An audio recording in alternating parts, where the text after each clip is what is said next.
Queridas hermanas y hermanos, es una alegría estar juntos nuevamente. Ahora para la 36ª clase del curso de Filocalía 2020.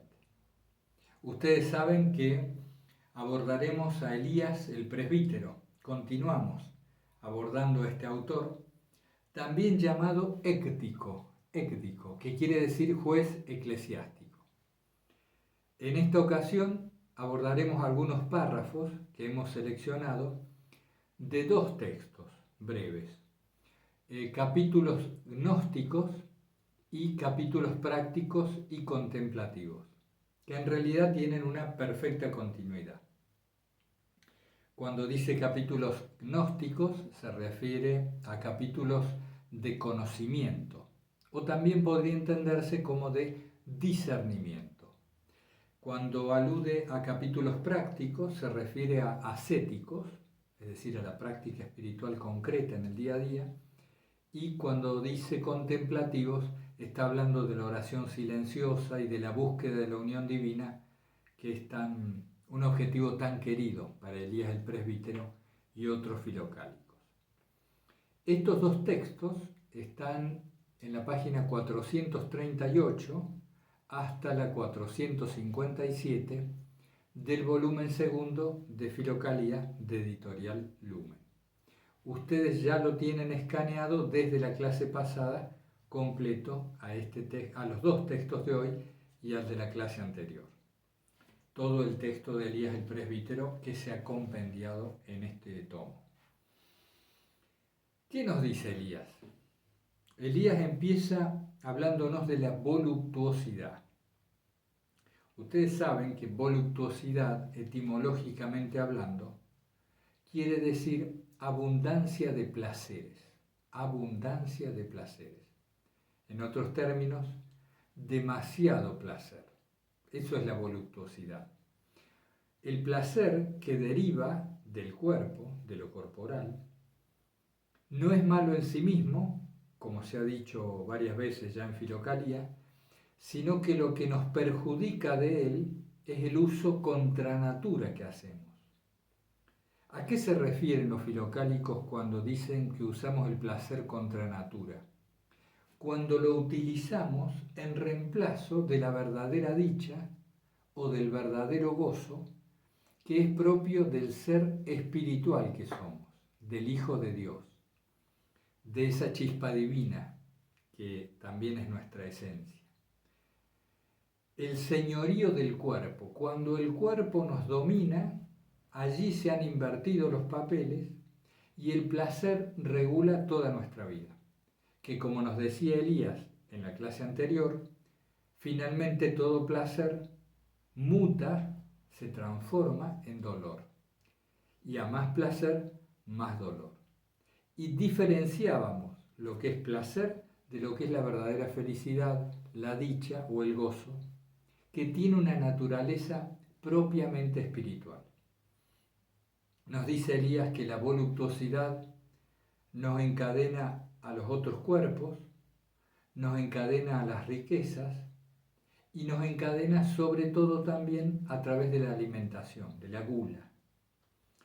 Saben ustedes, como decíamos alguna vez, que estos monjes, eremitas, semi-eremitas, que vivían en la soledad, muchas veces en espacios desiertos, tenían en la comida uno de sus placeres más grandes y, por ese motivo, uno de los vicios más comunes.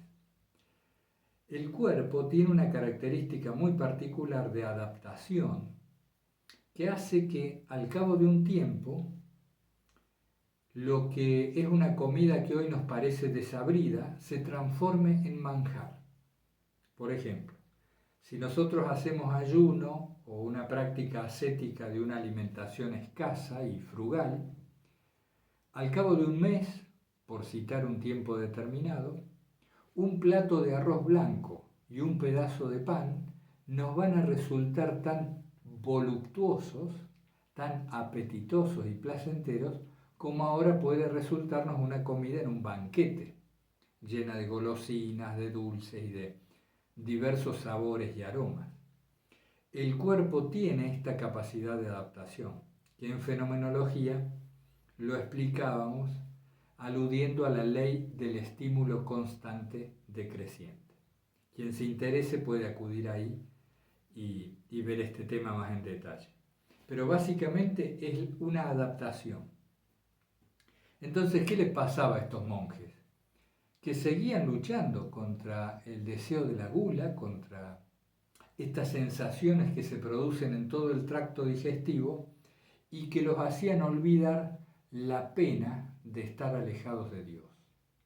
Cuando ellos se sentían lejos de Dios, cuando no percibían la presencia, los alimentos escasos y frugales que tenían les seguían dando batalla.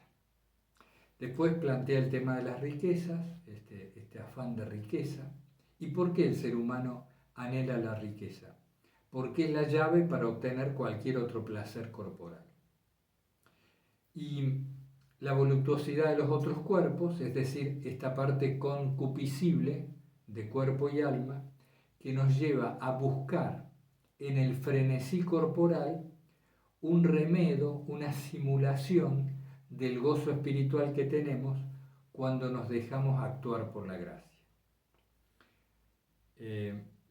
Nos dice Elías que es necesario abrir los ojos del corazón, abrir los ojos del corazón. Nuevamente se alude, en este caso con otras palabras, a la necesidad de despertar los sentidos espirituales. Una y otra vez, ustedes ven si están siguiendo el curso de Filocalía, que estos monjes nos hablan de los sentidos espirituales. Nos están diciendo que tenemos dos cuerpos, el cuerpo físico y un cuerpo doble del anterior o símil del anterior, del corporal, que tiene todos los mismos sentidos, pero de naturaleza intangible, espiritual. Entonces, hay una vista espiritual, un sabor espiritual y también órganos, el corazón espiritual, los miembros espirituales y demás. Abundan mucho ellos en esta antropología. Nos dice Elías, el presbítero, que es necesario abrir los ojos del corazón, porque de esa manera vamos a saber reconocer la verdadera dulzura de la palabra de Dios que está escrita en nuestro corazón. Fíjense qué linda frase, qué lindo concepto. Si abrimos los ojos del corazón, vamos a juzgar como muy dulce y deliciosa la palabra de Dios que ya está escrita en nuestro corazón. Y mediante esta palabra, que ahora sí vamos a tomar como referencia, podremos discernir lo que es correcto de lo que es incorrecto. El problema del placer, que como nos decía Elías la clase pasada, tiene que ver con que luego de todo placer aparece un dolor equivalente y que cuando este dolor desaparece, eso mismo es ya un nuevo placer y así siguiendo en un círculo vicioso interminable. Todo el problema del placer, el cual confundimos con la verdadera dicha, la verdadera felicidad de los hijos de Dios, es que es el cuerpo el que sienta señorío. El cuerpo se transforma en dueño de nosotros mismos. Y esto es contra natura. ¿Por qué es contra natura? Porque fuimos hechos espíritu antes que nada, esencia espiritual, destinada, designada por Dios a manejar toda la potencia material. Todo lo que viene después y debajo del espíritu es para servirnos a nosotros. Pero ¿quién somos nosotros? Mucho más espíritu que materia. Esa famosa chispa divina que propiamente es nuestra filiación divina. Si quieren, en otras palabras, parafraseando algún filocálico, somos luz. Antes que nada, somos luz. Cuando esa luz no ilumina todos los miembros del cuerpo, estamos contra natura. Ahí está la caída, ahí está el famoso pecado original y toda nuestra vida se ve trastocada por esto. Entonces, ¿cuál es la primera misión o mejor dicho, la única misión del ser humano. Despertar a esta realidad espiritual, despertar a este nacimiento del corazón profundo en el hombre que está destinado a unirse a Dios. Esto nos ha llevado a considerar esta tierra como patria. Y ese es el tremendo error que hasta que no lo vemos, comprendemos en profundidad y no logramos transmutarlo, nos somete a la esclavitud de lo material y a un dolor profundo que nos acompaña en cada instante de la vida. Muchas veces nos pasa que no sabemos por qué estamos tristes. Miramos alrededor en las situaciones que tenemos y en ocasiones no hay nada que merezca esa tristeza. Y sin embargo hay en el corazón humano un dolor profundo, una nostalgia. Hoy se le llama depresión, melancolía. Los monjes le llamaban la asedía o la asedia. Y esto deriva de esa profunda intuición o de ese oscuro recuerdo de saber que estamos en el exilio. Estamos exiliados. Y esto tiene enormes consecuencias. Pero si un exiliado se olvida de que no está en su patria, va a comportarse de un modo equivocado y no va a entender sensaciones de desconcierto y de perplejidad que permanentemente le van a estar sucediendo. Entonces yo les quiero, para sintetizar esta parte, este mensaje hermoso que nos trae Elías, les quiero leer el párrafo 10, que habla de estas cosas. Léanlo a estos textos que son breves y son muy, más allá de que algunos párrafos parezcan difíciles o que haya que escrutar un poco, valen la pena. El párrafo 10 dice: cuando hayas liberado tu intelecto de la voluptuosidad de los cuerpos, de las riquezas y de los alimentos, entonces Dios considerará puro también el don que le ofrecerás. Y se abrirán los ojos de tu corazón y podrás meditar con claridad las palabras de Dios escritas en él. Podrás meditar con claridad las palabras de Dios escritas en él, que serán juzgadas por tu paladar espiritual, más dulces que la miel y que el panal por la dulzura que destilan. Y remite al Salmo 118 en el versículo 103, me parece que dice acá, sí. Hablábamos con un hermano hace unas horas de cómo tenemos este doble cuerpo, ¿no? Y ven cómo Elías habla del paladar espiritual, de los ojos del corazón, y va más allá de una mera alegoría, de un mero simbolismo. Son verdaderas facultades de percepción que tenemos en el alma. Y al estar adormecidas, nos presenta la vida, se nos presenta una visión del mundo muy alejada de la realidad. Hermanas y hermanos, la realidad, nos dice toda Filocalía, la realidad es ante todo espiritual. ¿Y cómo es nuestra conducta día a día? Ante todo material. Como decíamos en algún otro vídeo, reflexionemos cuánto tiempo le dedico al cuerpo y a la materia y cuánto al crecimiento y al desarrollo del espíritu, si quieren, del músculo espiritual. Y no me canso de insistir, para no caer en un falso dualismo, no me canso de insistir que no es que el cuerpo sea malo y que el placer que deriva de él muchas veces es muy bueno. Acá el problema está, insisto, en la primacía. ¿Quién maneja las cosas? ¿El espíritu o el cuerpo? Entonces nos dice, continúo, nos dice Elías, nos habla sobre el señorío sobre el cuerpo, la necesidad de sentar señorío sobre el cuerpo, hacerlo realmente una herramienta al servicio de nuestra esencia, que somos espíritu, hijo de Dios. Ahora continuamos. Bueno, acá tenemos este tema del señorío del cuerpo o del señorío del espíritu. ¿Quién va a manejar nuestra vida? Acá tenemos un problema, es muy interesante y hay que verlo bien. Todo ideal ascético, al que a lo mejor nos sentimos llamados, si no, no estaríamos en un curso sobre filocalía, una materia tan particular y alejada de moda, por decir así.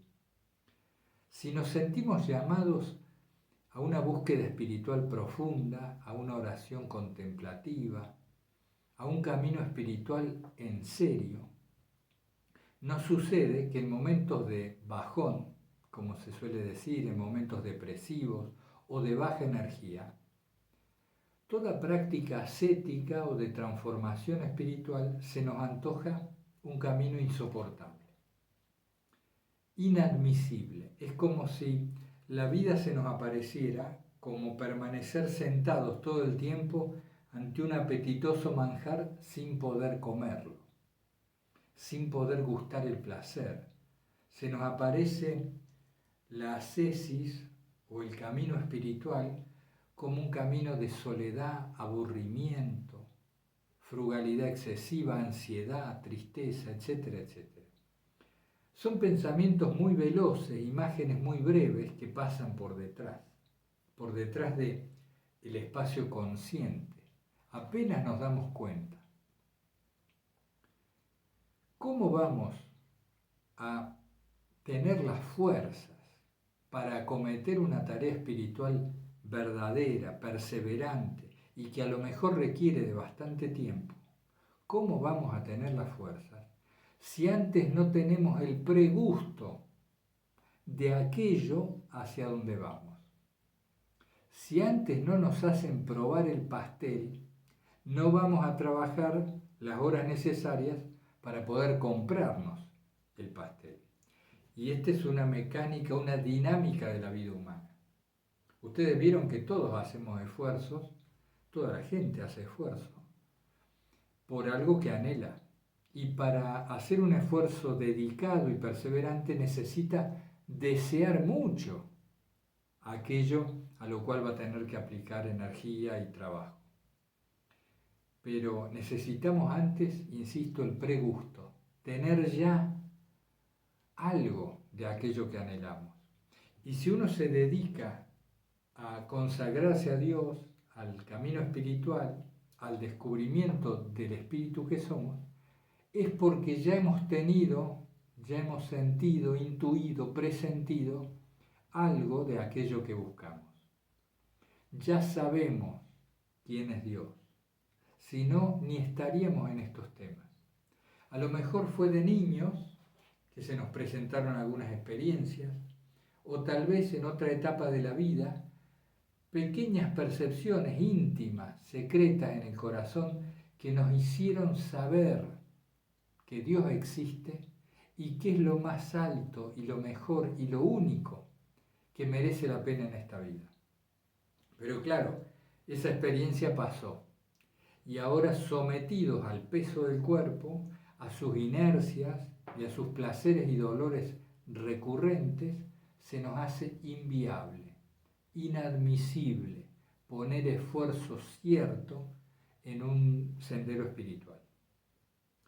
Entonces, ¿qué nos dice Elías? Dice que antes que nada tenemos que recordar la muerte y luego recordar a Dios. Si nosotros no tomamos conciencia que esto, a lo que estamos apostando todas nuestras fuerzas cada día de la vida, esto se está muriendo a cada paso e inevitablemente va a morir más tarde o más temprano. Y además antes va a pasar seguramente por enfermedad y vejez hasta llegar a una cierta decrepitud. Si olvidamos eso, no vamos a poder desapegarnos, al menos un tanto, de todas estas cuestiones que nos tienen tan anclados, tan oprimidos a lo bajo, a lo pesado, a lo denso, a lo que impide el vuelo del alma, del espíritu y del nous, del intelecto que hablan los filocálicos.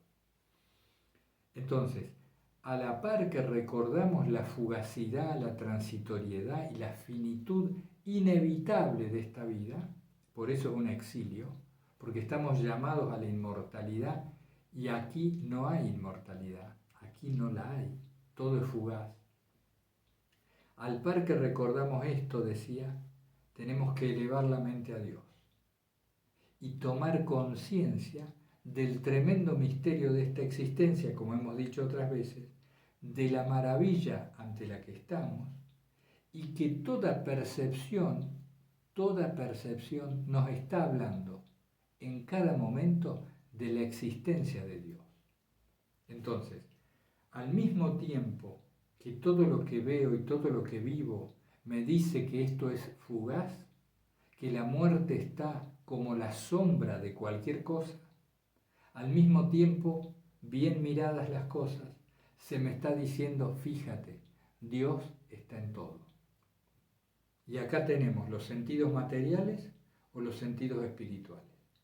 Nosotros queremos que crezcan los sentidos espirituales para que transformen todo lo material y transfiguren el mundo. ¿Se acuerdan? Al principio del curso de Filocalía hablábamos, o incluso cuando hacíamos el retiro sobre la oración de Jesús. ¿Qué buscaban los monjes? ¿Qué se busca en toda Filocalía?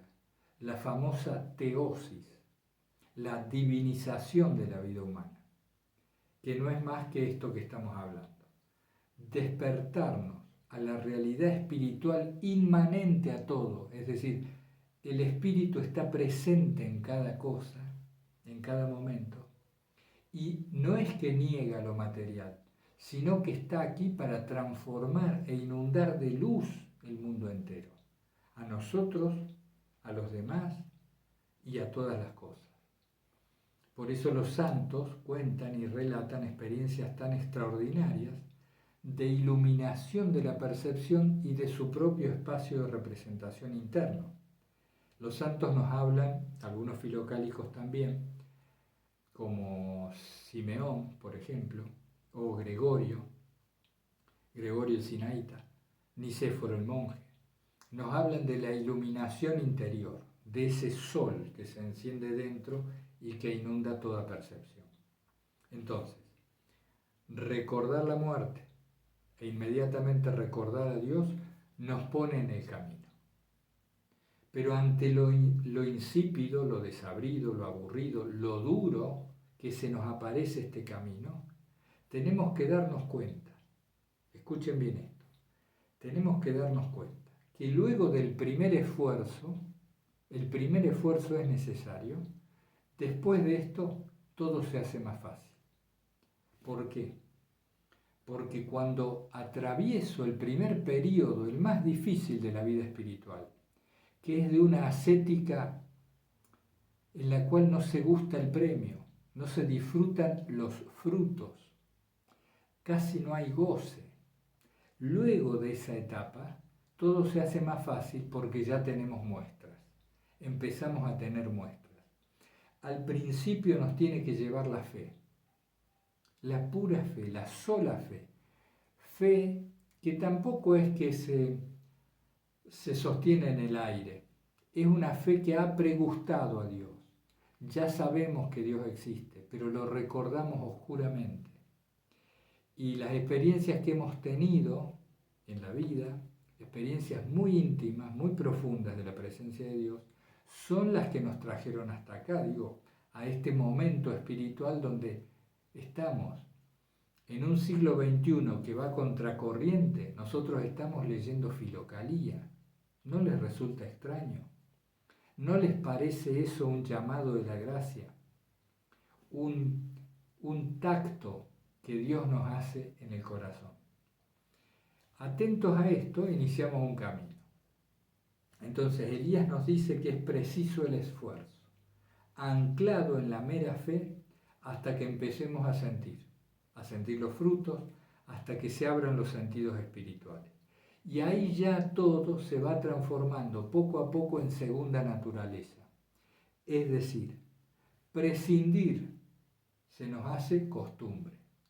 La renuncia se nos hace gustosa y placeres sutiles, frescos, que nos dan claridad, se nos hacen mucho más deseables que los placeres densos a los que estamos acostumbrados hoy en día. Esto es así, esto muestra la experiencia de los monjes, y si ustedes se fijan, hay experiencias en nosotros mismos que también nos están hablando de esto. Yo tomé nota, un poco hablábamos la clase pasada, ¿se acuerdan? Hay una liviandad clara y fresca. Fíjense, hay una liviandad que se instala en el cuerpo, clara y fresca.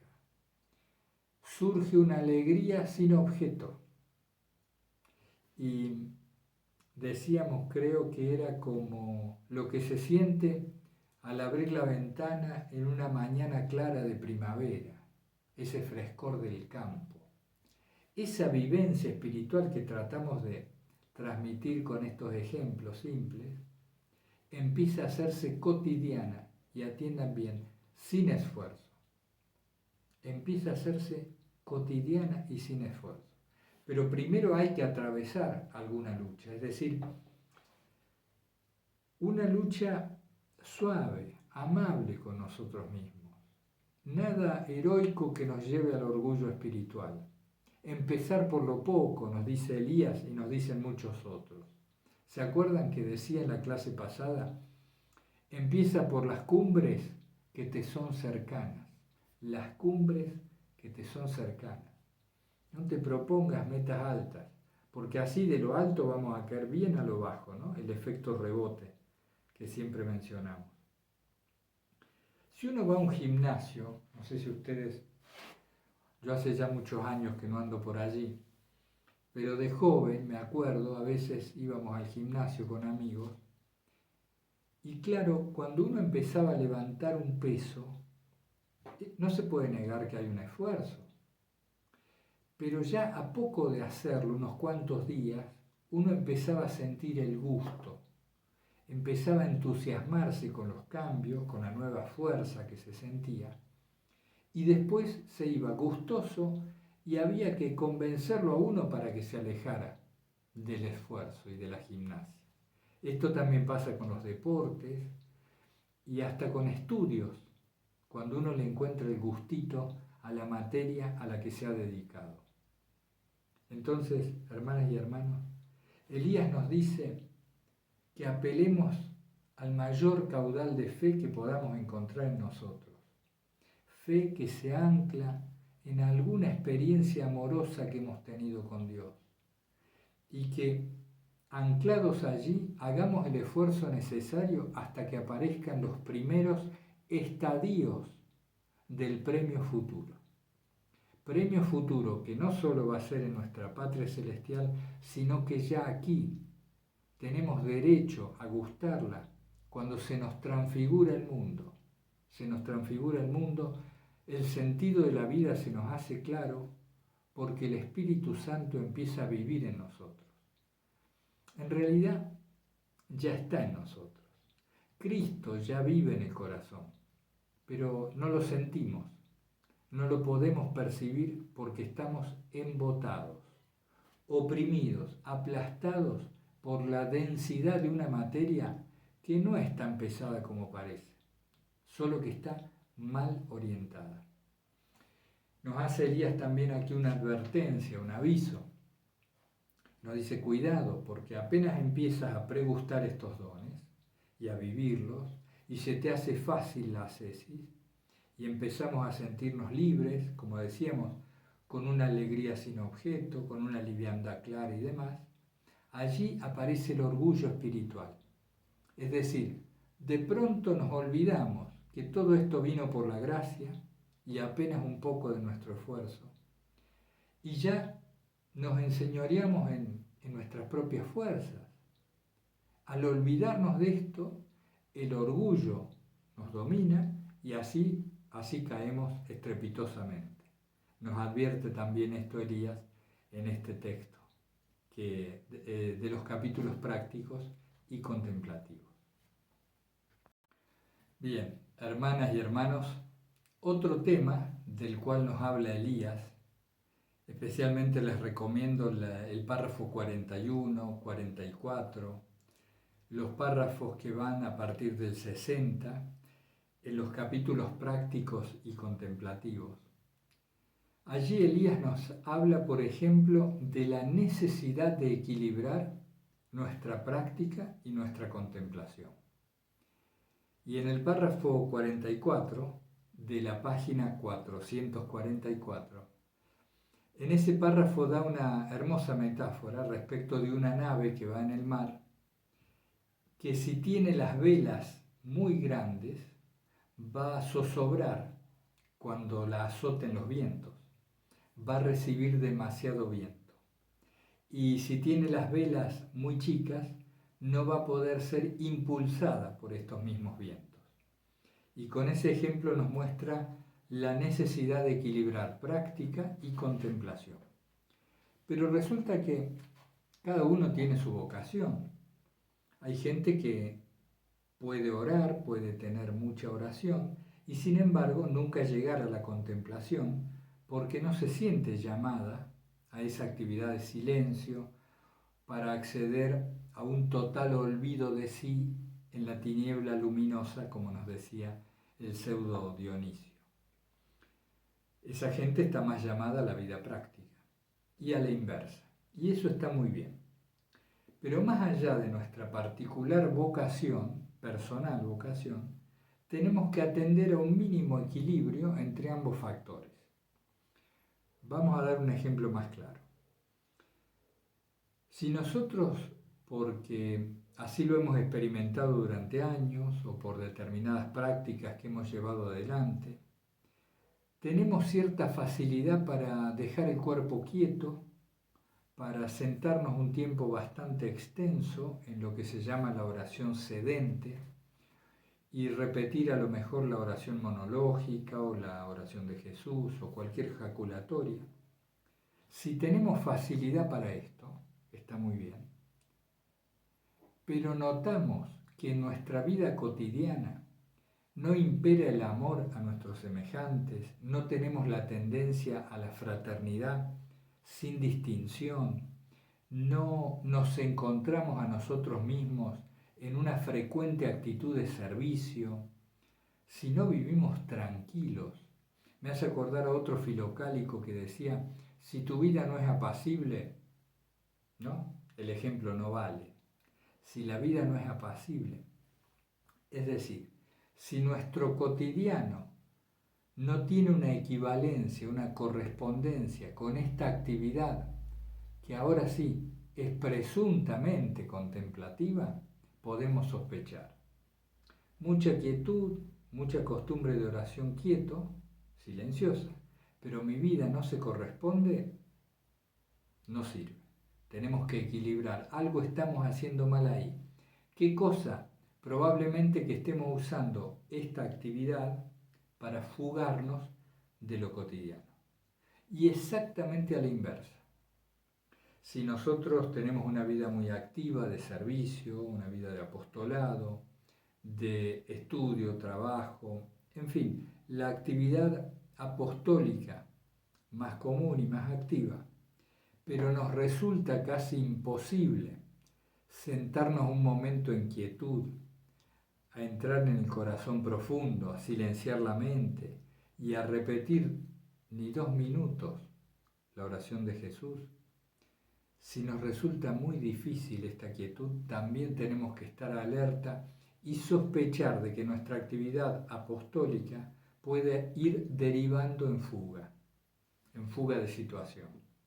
Por eso creo que es bueno el mensaje de Elías, que nos llama a prestar atención al equilibrio entre estos dos factores. También señala que hay 2 estadios en la oración de contemplación. Un primer estadio en el cual la persona empieza a captar la esencia de las cosas, lo que él llama a filosofar sobre las razones naturales, y otro segundo estadio que es puramente el olvido de sí. Si ustedes ahí están escuchando, son cachorritos que nacieron anoche de mi perrita Simona, que ahora ha tenido familia, así que bueno, son sonidos inevitables. ¿Qué más? ¿Qué más nos dice Elías? Bueno, les recomendé esos párrafos, párrafo 41, 44, también el 47 y el 50 de los capítulos prácticos y contemplativos, y no tiene desperdicio los capítulos que van del 60 en adelante al 65, son realmente magníficos. Quiero hablarles un poco de otro tema que trata Elías, que es la orientación del deseo. La orientación del deseo. Fijémonos brevemente, pero con detenimiento.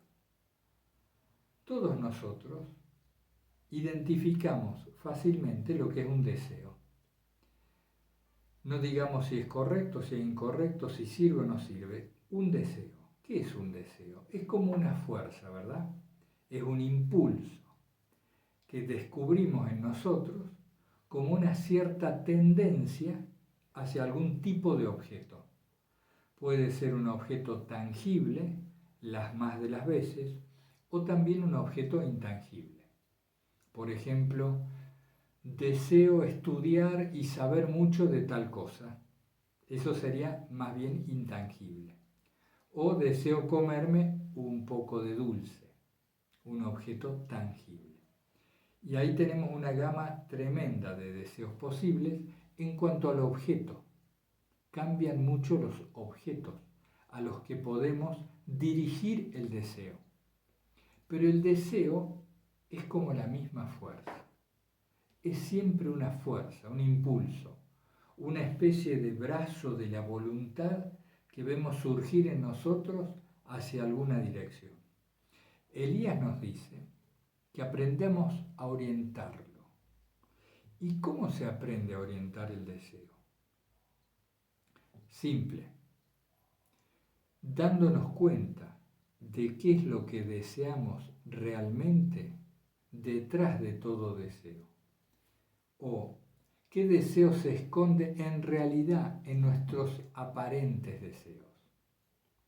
Cuando me dirijo hacia una persona a la que amo y a la que deseo fuertemente, con un anhelo de unión, cuando me dirijo hacia alguna empresa, un propósito, un objetivo con todas mis fuerzas, etcétera, etcétera. ¿Qué estoy buscando? Ese deseo, ¿qué desea en verdad? Desea, dice Elías, el olvido de sí, olvidarnos por completo de nosotros mismos, porque pareciera que esta permanente sensación de separación, de nostalgia, de desamparo que sentimos en el trasfondo de toda nuestra vida, deriva de sentirnos diferentes. Diría un filósofo, de sentirnos un ente separado, de no vivir sumergidos en Dios. Entonces, dice Elías, que detrás de todos nuestros deseos aparentes hay un deseo que puede ser resumido diciendo el olvido de sí mismo. Y esto aparentemente es contradictorio. ¿Cómo puede ser que nuestro mayor deseo sea olvidarnos a nosotros mismos, como si fuéramos algo despreciable? No, lo que sucede es que esta noción de nosotros mismos nos hace sentir separados de Dios. Nos sentimos lejos de su seno, como si fuéramos algo aparte de Él. Está bien, podemos decir que no somos Dios, nosotros no nos sentimos Dios, pero a la vez tenemos conciencia, si profundizamos y atendemos, de que, como decía el apóstol Pablo, en Él somos, vivimos y existimos. En Él estamos. ¿Dónde descansa, hermanas y hermanos, el universo? ¿Cómo se sostiene? ¿Dónde descansa toda la existencia concebible? Sino en Dios. Desde ese punto de vista, nunca estamos separados de Él. Y es a eso a lo que tenemos que atender, porque es eso lo que buscamos cuando buscamos las cosas. Detrás de todo deseo aparente está este único deseo, la unión con Dios, que implica el anonadamiento de nosotros mismos, que es el único obstáculo, esta sensación de separatividad, es el único obstáculo para vivir en su presencia. Aprovecho este último tema sobre Elías, sobre el cual creo que volveremos brevemente el año que viene, para introducirlos e invitarlos al retiro de los primeros días de diciembre, el que hemos llamado retiro virtual, ¿no? El que hemos llamado consagrados a la presencia. Si ustedes ven lo que tratamos en filocalía y lo que tratamos en fenomenología y lo que está detrás de casi todos los textos que vamos agregando en el blog del Santo Nombre y en los blogs colaterales, van a ver que detrás de todo eso siempre estamos hablando de lo mismo, que es la percepción de la divina presencia, la sacralización de nuestra vida y esa búsqueda de la teosis de la que nos hablan los monjes filocálicos. Entonces el retiro, el año pasado hicimos uno sobre el peregrino ruso como base literaria y la oración de Jesús como práctica principal. Después surgió esto de los cursos y ahora volvemos un año después a repetir un retiro, el cual vamos a centrar con todo compromiso, con todo nuestro mejor esfuerzo, el nuestro, para ver cómo es en la práctica y realmente esto de qué se habla de percibir la presencia de Dios en el cotidiano. ¿Cuál sería nuestro objetivo? ¿Hacia dónde encaminamos o orientamos nuestro deseo, en palabras de Elías? Quisiéramos aprender efectivamente en la práctica, en el retiro, a percibir la presencia de Dios. Es un objetivo que puede ser tildado de sumamente ambicioso, pero lo abordamos con la humildad necesaria de saber que si no es por la gracia esto no se va a lograr, pero que a la vez es necesario transmitir nuestra poca experiencia y la de ustedes, aunar estas experiencias para dar un paso, un avance en esta cuestión que es la que puede dotar de significado a toda nuestra vida. Que si uno se acerca al retiro con poca experiencia de esta percepción, o tal vez con ninguna experiencia de esta percepción, termina el retiro de 3 días, que va a ser un viernes, sábado y domingo, con una mayor profundidad práctica y experiencia personal e íntima de esto que llamamos la presencia de Dios en el día a día. Vamos a utilizar como uno de los materiales ese famoso librito La práctica de la presencia de Dios, del hermano Lorenzo, que está en el blog, ustedes lo tienen tanto en la biblioteca como en la barra lateral. Y vamos a usar también toda la experiencia de filocalía que podamos resumir y sintetizar apuntando exclusivamente a este tema. Exclusivamente a este tema. Yo les pido que me vayan avisando quienes se interesen, porque antes del retiro, que como les digo es los primeros días de diciembre, no me acuerdo exactamente ahora, creo que es un viernes, sábado y domingo, creo que es 4, 5 y 6 o algo parecido, ahí está en el blog, ya lo hemos puesto arriba en la barra lateral. Me avisen con tiempo porque les voy a ir mandando alguna ejercitación previa al retiro. Como les decía, va a ser virtual, van a tener un video al principio de cada día y al final de cada día, y también me va a ayudar Carolina y Lourdes con unas lecturas y con otros videos donde se transmite este tema, para hacer un poco más variado la transmisión de estos conceptos y de estas prácticas. Así que me van a ir avisando los que quieran, así organizamos más o menos las tareas. ¿Qué más? respecto de esto mismo, tome nota, una cosa, fíjense, sumamente necesaria. Para abrir los sentidos espirituales, que de eso también va a tratar el retiro, porque si no se abren los sentidos espirituales, aunque sea un poco, no se puede percibir con facilidad la presencia de Dios. Entonces, para abrir estos sentidos espirituales, antes es necesario, fíjense, parece paradójico, antes es necesario aprender a usar los sentidos físicos. Fíjense, si no aprendemos a usar correctamente los sentidos físicos, se hace mucho más difícil abrir los sentidos espirituales.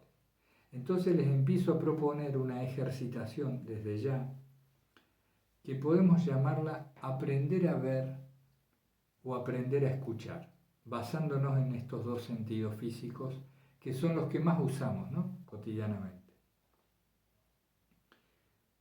Cuando vemos, habitualmente no vemos. Cuando vemos, habitualmente no vemos.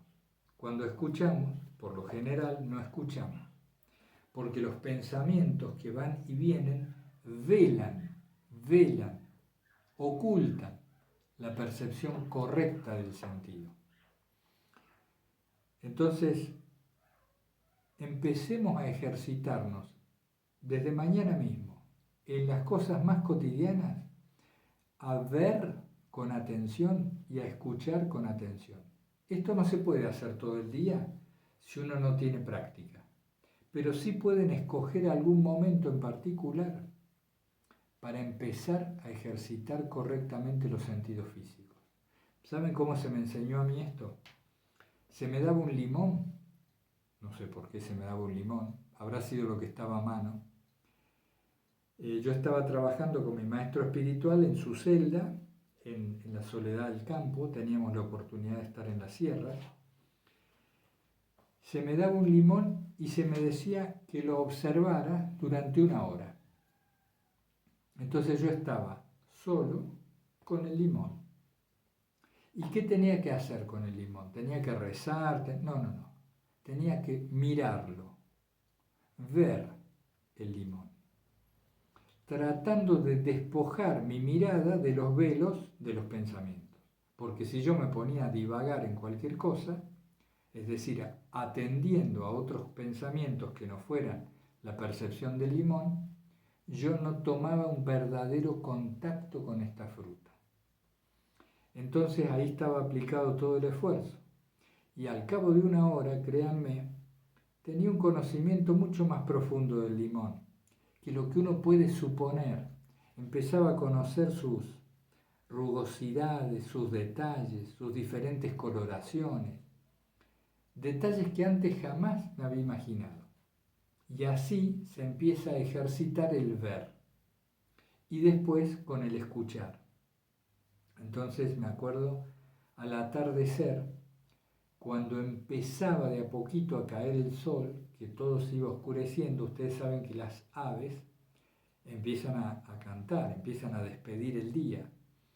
Y entonces se me sugería, se me recomendaba la práctica de cerrar los ojos, de aquietar lo más posible el resto de los sentidos y empezar a escuchar todas las aves y a elegir solo una. De esa variedad de aves, a elegir una sola y a conocer ese canto tan íntimamente como a la mañana me había sucedido con el limón. Pero ahora conocerlo con otro sentido, ¿no?, con el del oído. Si ustedes pueden empezar ya desde ahora a ejercitar estos dos sentidos físicos en una cierta depuración de la capacidad de atención. Eso nos va a venir al pelo para el retiro de 3 días virtual de los primeros días de diciembre. Bueno, no me quiero extender mucho. A ver, ¿qué más? No, yo creo que ahí estamos con Elías el presbítero, también llamado Écdico, y lo dejamos pendiente alguna otra cosa para el año que viene. Todavía estamos organizando el índice temático del curso del año que viene de Filocalía. Hermanas y hermanos, es un gran gusto compartir estos temas con ustedes. Le doy la bienvenida a Héctor, que se ha sumado ahora recientemente. También a Pablo. Un gran gusto, hermanos, tenerlos aquí. Y les agradezco que ya empiezan a comentar y a tener iniciativas y demás. Le digo a María, que tiene el blog Caminante, y a Leonor, que como no he podido introducir las consultas que ustedes me hacían en estos videos porque no venían al caso, pueden comunicarse, charlamos un ratito cuando quieran. Lo mismo para todos ustedes, cuando quieran conversamos. Sobre temas específicos no hay ningún problema. Y sobre lecturas que hagan de estos mismos textos, que por supuesto no llego a abarcar en la clase. Bueno, quedan invitados al retiro. Si no, no hay problema.